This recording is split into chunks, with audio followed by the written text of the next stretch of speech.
Hello, welcome to Saints Live. I'm Kenzie Benali. And I'm Steve Forbes. Well, our penultimate home game of this season awaits as we welcome relegated Fulham to St Mary's Stadium for the 3 o'clock kickoff. And as always, we'll have all the build-up and match analysis for this one with two of the best. Joining us on today's show is former Saints captain Dean Hammond and former chief sports writer of the Southern Daily Echo, Adam Leach. Now, team news is coming up in around about 15 minutes' time. We know that Jan Bednarek may be a doubt for the game due to picking up an ankle injury on Tuesday, and both Ryan Bertrand and Oriol Romeu are out still through injury. So, Dean, with that in mind, and given our performance in the game, the 3-1 win against Crystal Palace, do you expect many changes from Ralph tonight? No, I don't. I think the manager will stay consistent with his selection. If Bednarek's out, I think Jack Stephens will slot back into centre half like he did in the second half against Crystal Palace. Salisu will come in at left back, and I think that works pretty well. The team looked really, really solid, and it was an excellent display, especially reacting from the disappointment of going 1-0 down. Played some excellent football, created some good chances. Especially in the second half. So it was a dominant performance, and I think the manager would like to build on that, if I'm honest, and finish the season very, very well. I don't think any players will come into the team. And I think that's rightly so. I think the confidence will be high after a victory like that. So, yeah, look, it was a good performance. I think the manager will be thinking, right, can we finish the season really, really strong now? Can we get another home victory? Can we build on that? And it'll all be headed towards next season now. I think the team's performance was very, very good, and I'd like to see that again today. Great stuff. And I understand it is a 3 p.m. kickoff, not the usual 6 p.m. or 8 p.m. That's why I said tonight. Adam, what do you think Ralph's going to do? How do you think Saints are going to line up this afternoon? Yeah, I tend to agree with Dean. Like, you get to this stage of the season, and when there's not perhaps quite as much on the line, you tend to think, oh, will the manager blood a few younger players? Will he give them some more experience? But I actually think just purely because of the run Saints have endured really in 2021 so far, he wants to finish the season with some momentum and some confidence. And therefore, I think he probably is going to stay with the senior team, not change too much. Probably, I think with if Jan is out, the fact that Jack can naturally sort of play either side of the centre-half pairing is really useful to have him to be able to play on the right, which probably means Salisu at left-back as well, because he would naturally play on the left of the centre-half pairing. So I think all those things in mind, it's a case of not change too much. I mean, he was able to bring Danny off for the last 15 minutes in midweek as well, which was a nice bonus. So he should hopefully be kind of fit and raring to go for this one today as well. There are other options, perhaps the most notable is, does he want to try and reintroduce Theo a bit more before the end of the season, especially as they've got obviously decisions to make on him in the summer. But I agree with Dean right now. So we haven't had many high feelings or feelings that there's a chance for momentum this year. So kind of stick with it, because it's a good chance to win another game today. Yes, absolutely. Well, as we've mentioned, Jan Bednarek is a doubt for this afternoon's game. If indeed he is missing, Dean, this will be the first game he hasn't started all season. Just how big a blow is that for Southampton? Yeah, I think it will be a blow, but that's credit to Bednarek. I think he's been very, very good this season. There's been some testing moments, some challenging moments for him, but I think his performances have been very, very consistent. I think the relationship he's built with Vestergaard is very, very strong, and one that hopefully can grow over years at the football club and build that foundation of the team. He's been, like I mentioned, he's been consistent. I think he's proved himself as a player at this level. But also I think potentially the rest could do him good as well.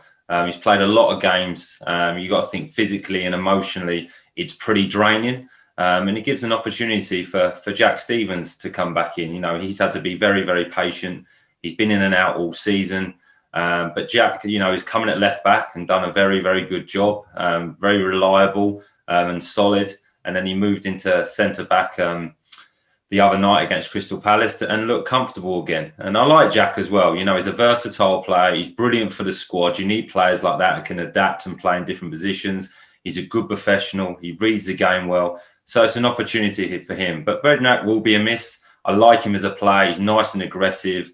He's a defender that looks like he enjoys defending, which is good. You don't get too many defenders like that in modern day football now. And I think he's improving all the time. So, look, he's had a fantastic season. The team's is safe now. Obviously, there's Premier League football next season. So he's done his job.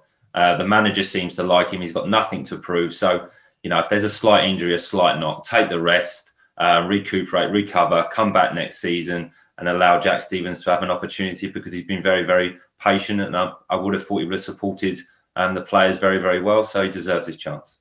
Well, if Bednarek is missing, Adam, it does leave the door open for Mohamed Salisu, or as indeed, as Dean said, Jack Stephens to play at centre-back. What are your thoughts on Jack? Because you had him as one of your standout players last season, but he's made just 14 starts in this campaign.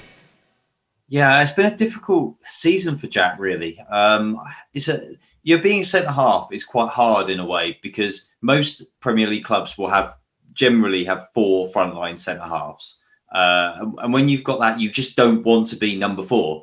That's kind of your aim. Obviously, you want to be starting every week, but if not, you want to be number 3, because injury suspensions are going to happen. So you are going to get chances. Once you get down to being number 4 in the pecking order, you're really kind of playing a real waiting game. I think Jack probably really wants to try and establish himself as he might think, Bednarek is well in, so is Vestergaard. But if I can get myself for the start of next season just ahead of Salisu, then that kind of gives me a small edge, because obviously he has got games. When you look at where his games have come, as Dean said, some of them have had to come at fullback. I can't imagine heading into next season, Saints are going to leave themselves as exposed squad-wise in terms of depth in the fullback areas. They should have more specialist fullbacks on their books next year, which puts Jack back into the mix of he's one of 4 potentially competing for 2 positions. And that is a hard place to be if you fall down that order.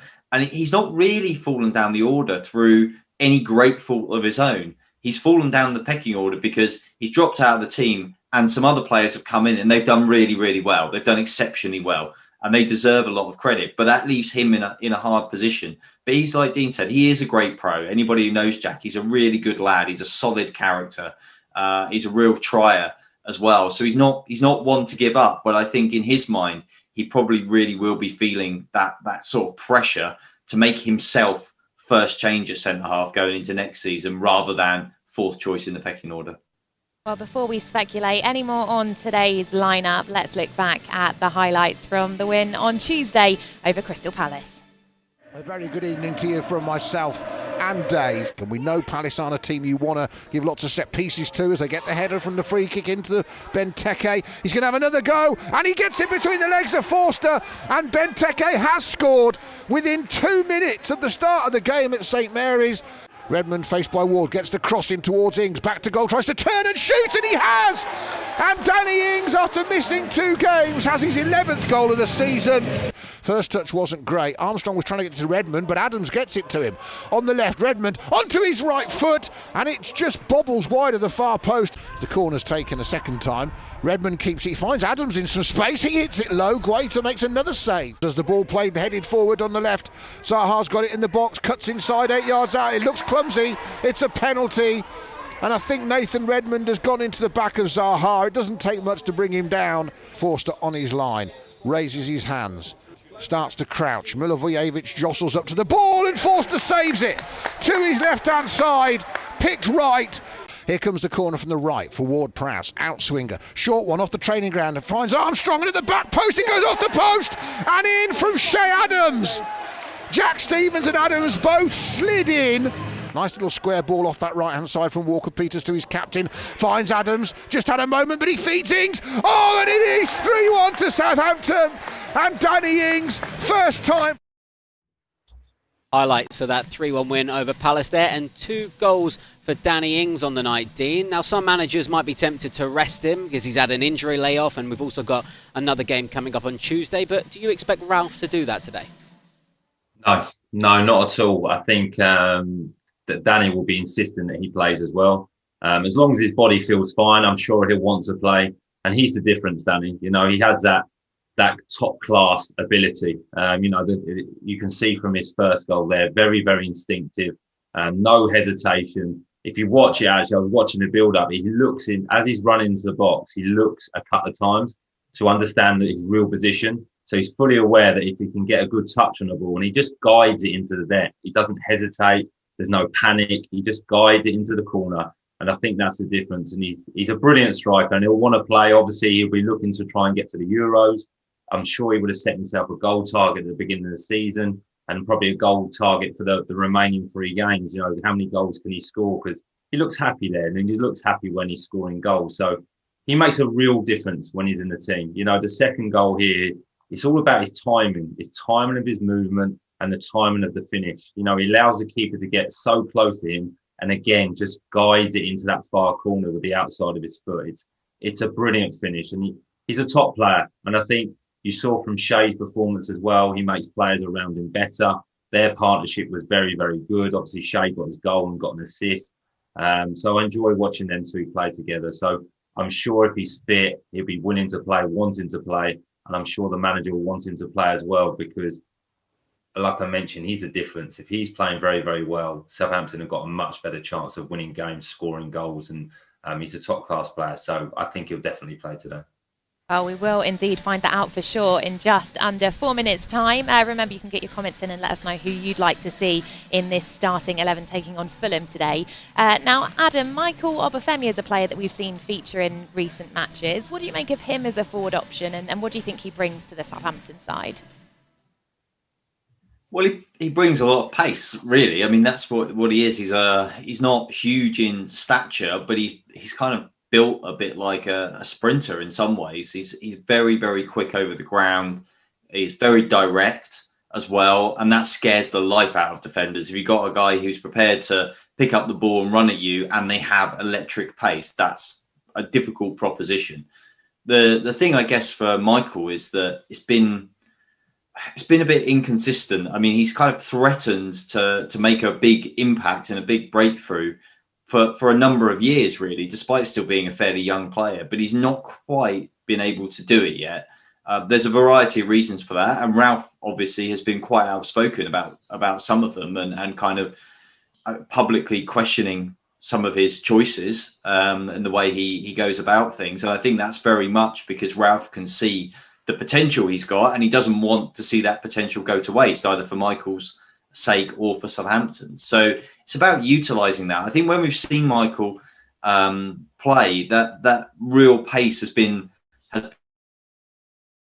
something that's been very, very useful for them. Probably the downside has been partly because he hasn't had as many games as you might have hoped. A bit of a lack of experience has also meant a bit of a lack of composure. He quite often gets to that final shot, that final cross, that final pass, and kind of his head can't quite keep up with his body in a way, it seems sometimes. And that's something he needs to work on. But that's the kind of thing that might come with matches. The problem for him is getting matches. And to do that, he has to be fit consistently and he has to be mentally in the right headspace, not just in terms of playing the games, but day in, day out. He has to prove to Ralph that he's in the right headspace by putting the effort in training every day. And that's really critical for him to progress because he's got a lot of raw attributes that will be really, really useful, but he has to be able to make the most of them. Well, he made 25 appearances last season, Dean, just 4 this term. He has had a long injury spell. But what do you think his qualities are and what do you think he needs to improve on too? Really, very, very similar to what Adam's touched on there. I think obviously his blistering pace is a massive asset for any player, any football club. And he has got that. He's got the willingness to run in behind as well, which is really, really important. You know, he's physically strong. He's an athlete. You know, he's got a lot of muscle on him. He holds the ball up pretty well. You know, he's coming on late and he's held the ball up pretty well. So he's consistent with that. But improvements, you know, he's a striker. He will be judged on getting goals. He will be judged on assists. He'll be judged on creating opportunities for others. And I think that's an improvement that needs to come from his game. I think the manager's touched on that. Could he be a little bit more disciplined in his approach and maybe his preparation, whether that's in training or his diet or his conditioning? That's something he could definitely improve on. But that, again, will come with experience.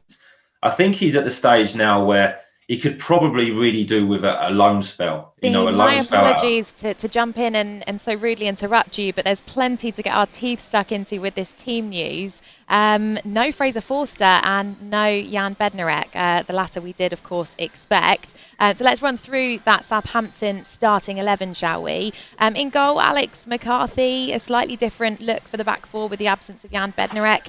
Carl Walker-Peters is in at right back, filling in for Jan. At centre back is Mohamed Salisu. He's alongside Yannick Vestergaard and Jack Stevens in at left back. Our captain, James Ward-Prowse, is in the midfield with Stuart Armstrong. Out wide, Nathan Redmond and Takumi Minamino.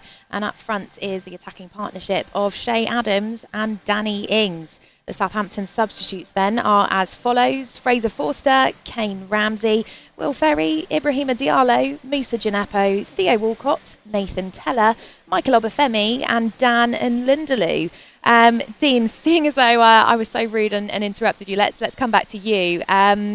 We were expecting no Jan, and of course Ralph's said continuously that he's happy to change up that goalkeeping position. Alex McCarthy comes in today. What do you make of this starting 11? Well, as we expected, probably Kenzie. We mentioned it previously. I think it's a good decision from the manager. It's good to see it's a consistent team again.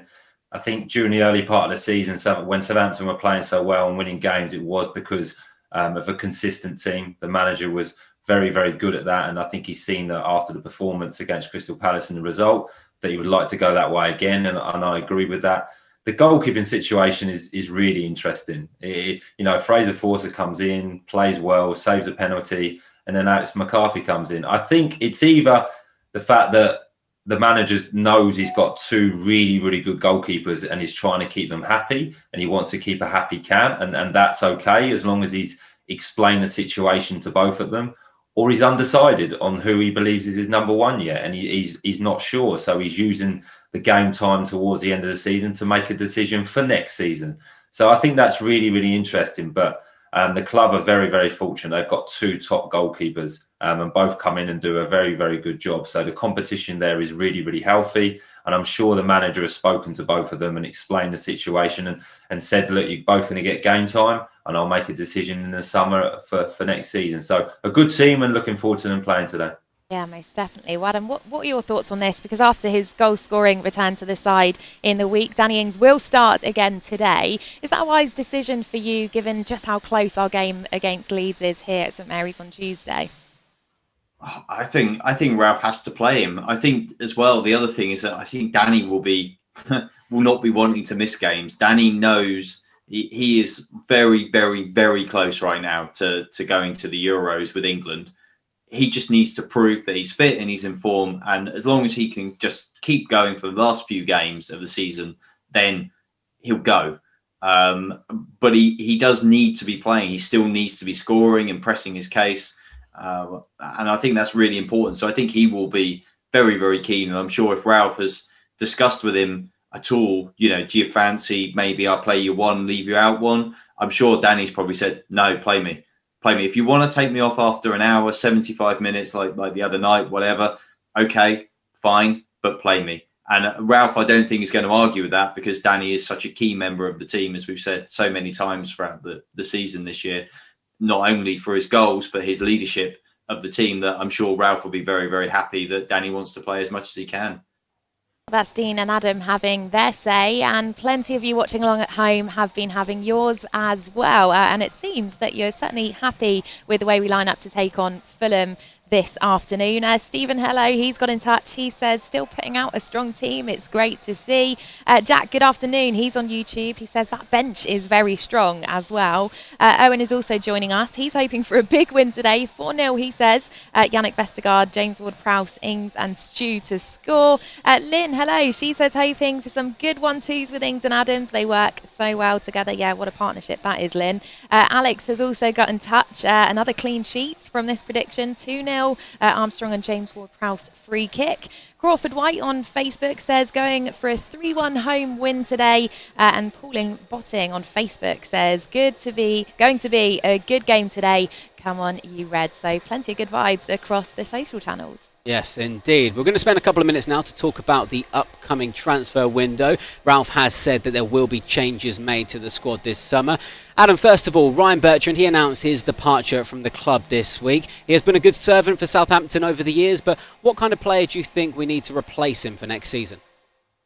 Yeah, well, I mean, first of all, Steve, you're right. I think we need to reflect on Ryan's 7 years at Saints and say that he's done really well for the club. He's been a great signing. I mean, obviously he came on loan to start with, and then they paid only 10 million for him, which right now looks like an absolute bargain for the service they've got. And also bear in mind as well, it's easy to forget that when Ryan joined, it kind of felt like a bit of a watershed signing for Saints, because here was a young player with already a bright career coming from a bigger club to Saints with real quality, real class at a really good age as well. At that point in time, early 20s. And that felt like a sort of a watershed moment, like Saints were kind of moving up a notch in the players they were signing. So it was a crucial signing at that point in time. And then he's been superb. Replacing him is going to be very, very difficult. I've read a lot of people have said kind of in a fairly dispassionate way, maybe his best years are slightly behind him now. Maybe that makes it the right time for everybody for him to move on. And I think if you look at it in the real cold light of day, you might argue that. However, the thing is, he is a top quality Premier League left back. He still is going to be a top quality Premier League left back for at least another couple of years. So Saints now have to replace that.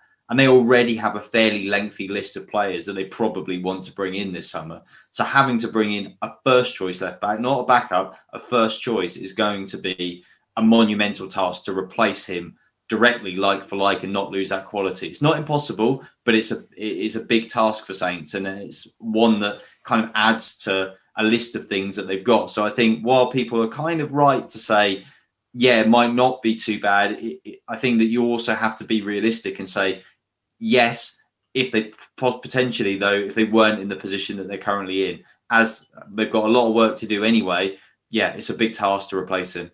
Yeah, most definitely. But Dean, it's got to be done. So what qualities do you think we should be looking for in a new Saints left back?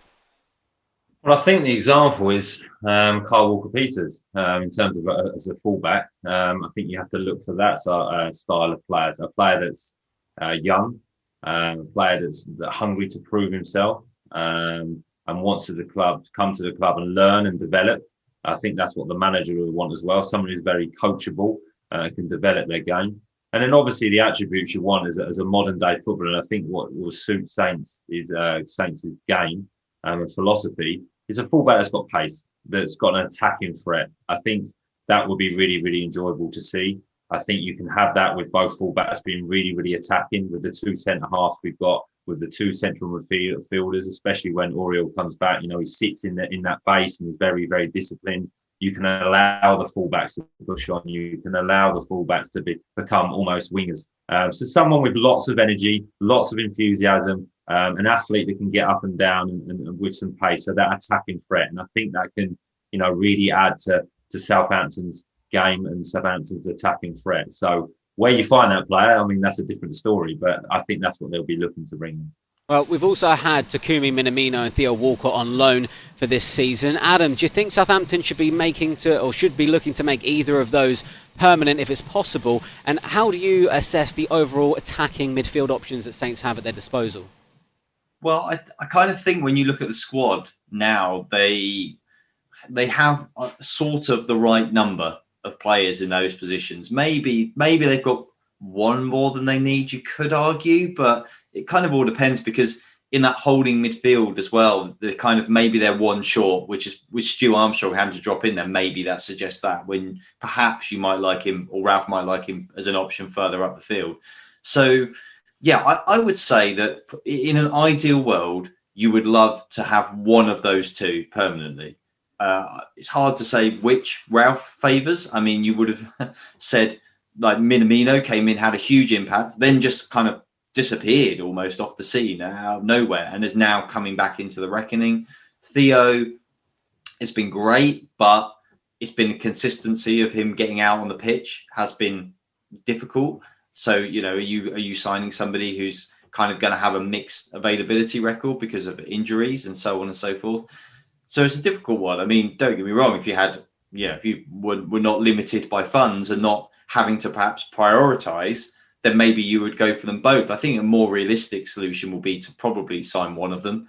And I guess that a lot of that will come down to who's available, what will they actually cost, what kind of deal will you need to give them to get them in on a permanent basis. And I think when with all the transfer stuff, I think that's the key. It's like, again, it's really easy to sit back and go, they should do this, this, this, and this. They need to sign all these players, whatever. You have to bear in mind that Saints are not got unlimited funds. So they have to prioritise the areas where they need the players most. And they've got a few areas where they really need players. You could argue in those attacking midfield positions, they could get away with just one of those two on a permanent basis and then look at the loan system again if you felt like you got into the season, you needed one more. So for me, for that reason, I think they'll probably be looking to sign one of those.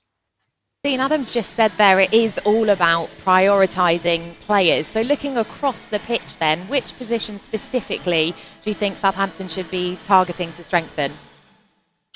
Well, I think obviously the obvious positions is the fullback positions. Do we need cover for Kyle Walker-Peters? Obviously, the left-back position is very, very sparse and needs filling with a first choice and potentially a second choice as well. So the fullback position, I think, is really, really important. And then the central midfield position is interesting. Stuart Armstrong, I think, has been a revelation in there. I think he's been absolutely brilliant. So can he continue to play in there, or does a manager prefer him wide in that kind of number 10 role? And then if he does, you need to bring another central midfield player. But if he's happy with Stuart Armstrong, then you need to bring another wide player in. I agree with Adam. I think the club will sign Theo Walcott potentially.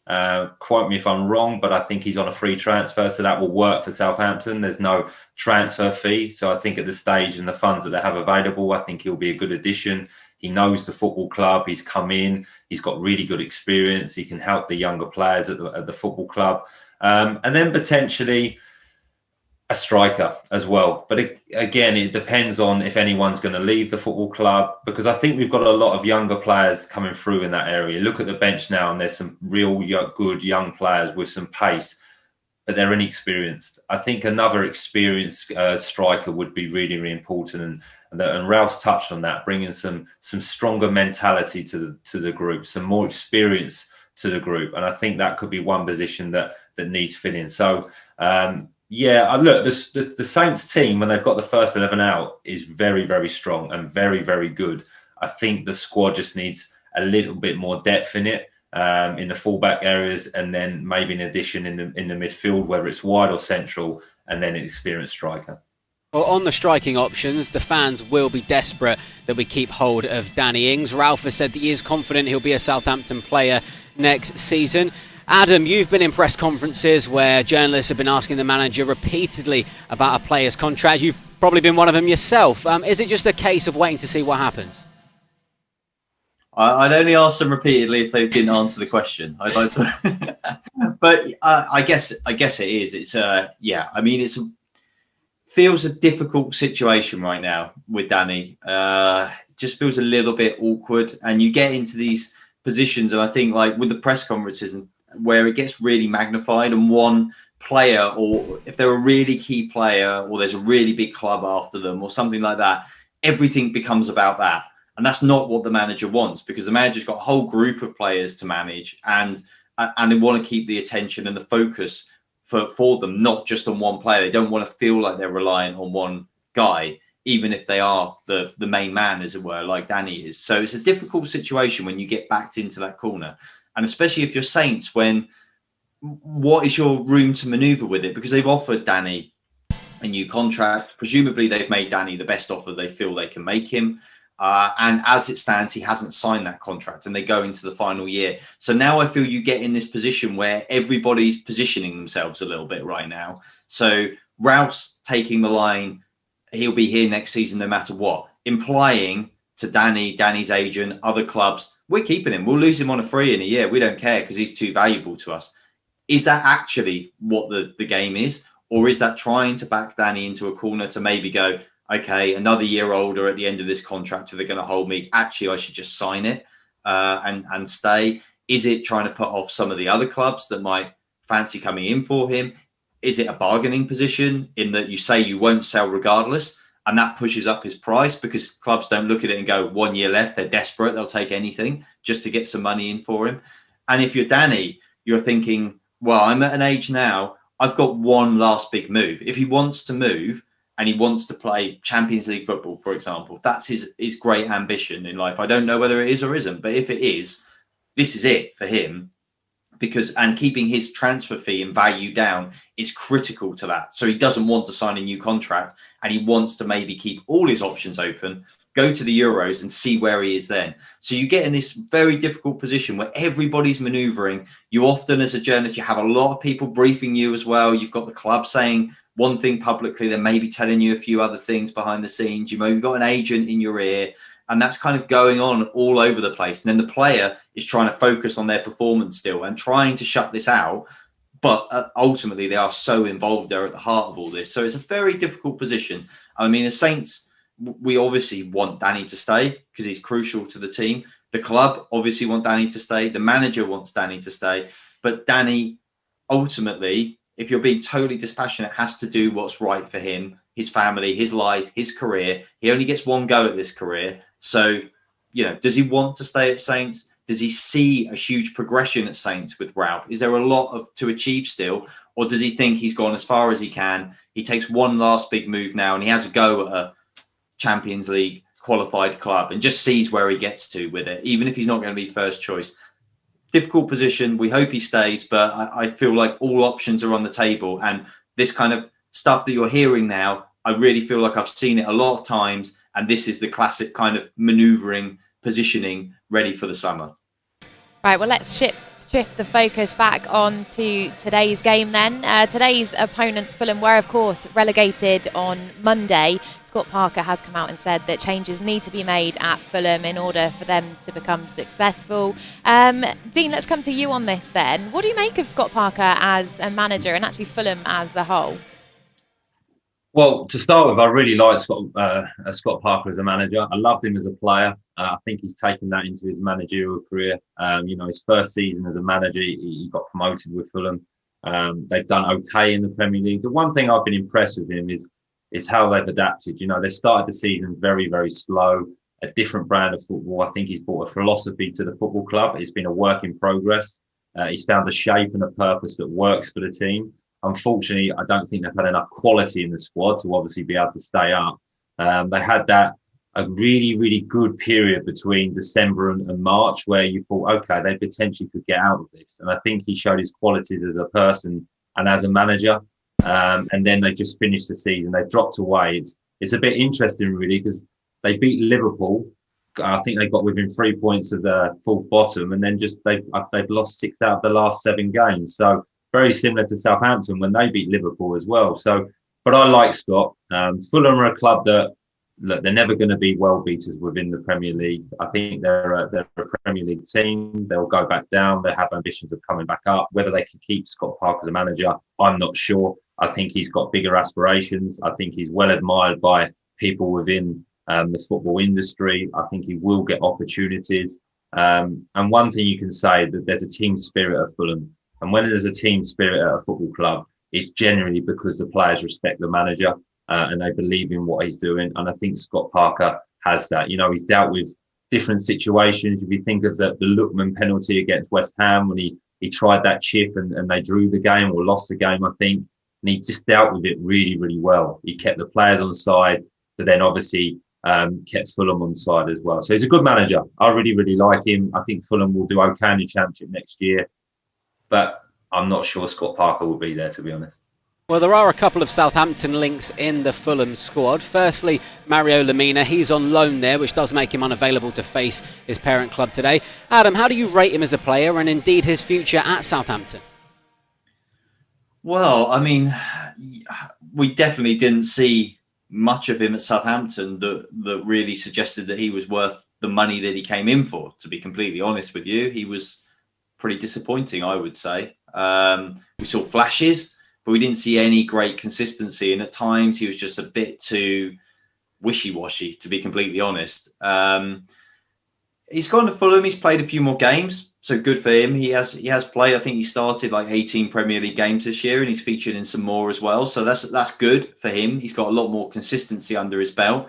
He hasn't set the world alight. He hasn't torn up too many trees. He's had some good games and some not so good games, which is kind of what we got used to with him really at Saints. I don't really expect that he's got a future at the football club. I don't think the Saints will be desperate to keep hold of him. In fact, I think that they'll see him as one they can get off the wage bill, hopefully in the summer.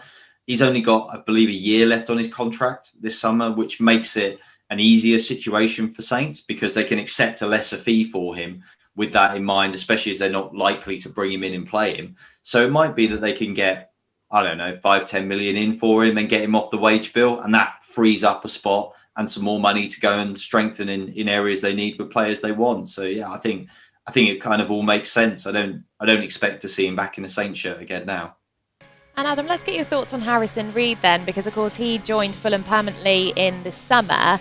He also starts to take on Southampton today. A lot of Southampton fans would have liked to have seen him being given more of a chance here. Where do you stand on that? It's a difficult one because, yeah, I mean, he was a promising young player, and when he came into the team, he kind of offered quite a lot of a real sort of solid defensive midfield scrapper, if you like.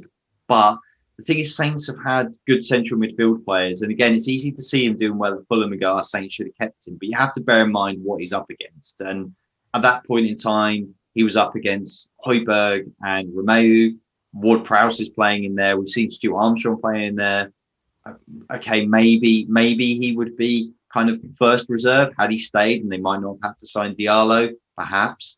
Okay, that's one thing, but that's just the way football goes. And he was at a stage of his career. He needed to get out and play games. He couldn't keep going on loan. He needed a permanent move to go and forge his career. And it's not always about just what the club wants and what the club needs. It's also about the player as well. And at the point in time that Harrison left Saints on loan and then permanently for Fulham, he was just not going to play every week. And sometimes you've got to say, okay, fair enough. If you want to go and better yourself somewhere else, you want to go and give this a go. Okay. And you've got to let them move on, basically. And I think that's the situation. Yes, now maybe he would be more in and around the first team, perhaps. But you can only look at it and deal with the decision at the time. And at the time, it felt like the right decision. Bit of a classic question for you here, Dean. Do you expect Fulham to be playing with more freedom today now that the pressure's off them? I'm not sure, Steve, to be honest. Potentially. Will they have more confidence now that they're relegated? No. Will they have more belief? No. Will there be, like you say, a little bit more freedom because they're not having to win the game? Yeah, potentially. And I think that's how Scott Parker approaches it. Will he try a different formation? Will he try different personnel in preparation for potentially next season? Possibly. But I don't think there'll be massive freedom. I don't suddenly think you'll get these amazing displays from Fulham because the pressure's off. I just don't think there's enough quality in their squad for the Premier League at the moment. Some of them players are younger players and I think will become really established Premier League players. But in terms of timing at the moment, they're just not quite ready as individuals and as a team. So look, I think they'll put a good performance in. They've given a really good account of themselves in the Premier League. There's not many times that they've been heavily beaten or really turned out or embarrassed this season. So, I think they'll do okay today. But in that freedom in terms of just right, let's go and play and express yourself, I don't think that's in the makeup of the team, and I don't think it's in the makeup of the manager. Scott Parker want to continue winning games because he's building his reputation as a manager. Adam, there's not really that much pressure on Southampton either, is there? But do some players still have something to fight for? The likes of Danny Ings and James Ward-Prowse will be hoping for England call-up, Shea Adams and Stuart Armstrong the same with Scotland. And are there still some players that feel they'll need to prove themselves to Ralph for next season? Yeah, you're in that weird part of the season now, Kenzie, where it's sort of like selfish season for some of the players. It's like they're all professionals and they all want to win. None of them like losing. Let's be clear about that. But also, like, how much are you prepared to push yourself to the edge to really put yourself on the line, that extra 3 or 4% maybe. And quite often right now, this period of time, that is down to kind of what you've got to like you've individually got to play for? Is it an international call-up? Is it like the goalkeepers where you're clearly on trial effectively as to who's going to start next year? You've got a lot to lose and a lot to win in those situations. There are some players who are very comfortable. That's fine. There are other players who have perhaps got an eye on, securing a move somewhere else, getting a new contract at Saints. There's a lot to play for quite a number of players. There's only probably a handful that you look at and you go, okay, kind of, yeah, you're sort of done. You'll be here next season. You'll be in the starting 11 next season. That you've not really got anything much to worry about. I think that, but more than half the team, I think when you look at it, has something still to play for, and that's quite encouraging. And then you just hope that they kind of drag everybody else along with them, and that also that feeling. I think the other thing the Saints have got going for them right now is that, as I said, the players don't like losing, and in 2021 they've got way too used to losing, and that's not a feeling they're going to enjoy. And they've got a few games here where they might think, you know what, we can actually get some wins. We can go off away with our heads held high, feeling decent about ourselves. Don't want to go off to my summer holidays, even if they're UK based this year, feeling like, just feeling terrible about yourself because you're in a losing team all the time. Nobody likes that. So I think there is motivation for individuals, and I kind of feel like that will drag others along with them. Is there any specific players for you, Dean, who could do with a particularly strong end to the season in these final games? Not necessarily that they definitely need it, Steve, but I think like Adam's mentioned there, James Ward-Prowse will obviously want to finish the season very, very strong because of getting into that Euro squad. Danny Ings will want to finish strong with scoring some goals. Stuart Armstrong, Shay Adams, Vestergaard, all on that theme that want to play in the Euros and continue their performances so they go into that tournament fresh and ready to play and with confidence. In terms of players at Southampton considering next year, I think Jack Stevens, if he gets his opportunity to play these last 3 or 4 games as a centre-half, it would be great for him to finish really, really strong and just put that thought in the manager's head over the summer and think, okay, well, maybe Jack is my 1, 2, 3, 3rd, 4th choice, whatever he is, he can position himself better, like Adam mentioned on. And then I think, players like the younger players, if they get the opportunity, can they come in and make an impact? Can they score goals? Again, it puts it in the manager's fault that if the manager's thinking, well, I need to get a wide player in over the summer, can Nathan Teller come in and do particularly well? And then the manager might not strengthen in that position. So Nathan Redmond, potentially, I think he shows glimpses of what he's like. He's brilliant at times, but very, very inconsistent at times. I think he could do with finishing the season well.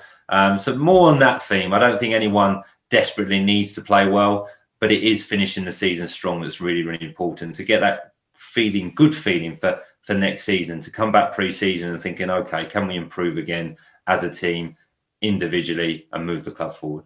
Yeah, most definitely. Well, the sun is doing its best to creep out here on the south coast, just ahead of kickoff in just over half an hour's time. So before we bid farewell, it's that time of the show where we come to you for your score predictions. Adam, we'll come to you first. It was a goalless draw at Craven Cottage between these two sides the last time they met. Which way do you see this one going? I've got a good feeling for Saints. I think they're going to finish the season a little bit stronger now.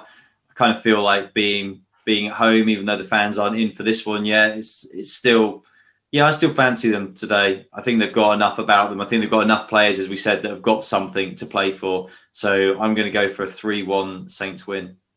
Okay, big win there. Dean, what are your thoughts? Very similar. I think Southampton will continue playing very, very well from the Crystal Palace win. I think they will play with a bit more freedom, like they did in the second half. I'm going to go for a clean sheet and a 2-0 Southampton win with Danny Ings and Shay Adams. Great stuff. Well, thank you, Adam and Dean. And Kenzie, as you said, just around about half an hour to go until kick-off here at St Mary's. Southampton will be looking to push on up the table with back-to-back home wins, while already relegated Fulham will just be playing for pride. Join us after the game for the final whistle, where we'll all be back for post-match reaction and analysis. Enjoy the game, and we'll see you later on.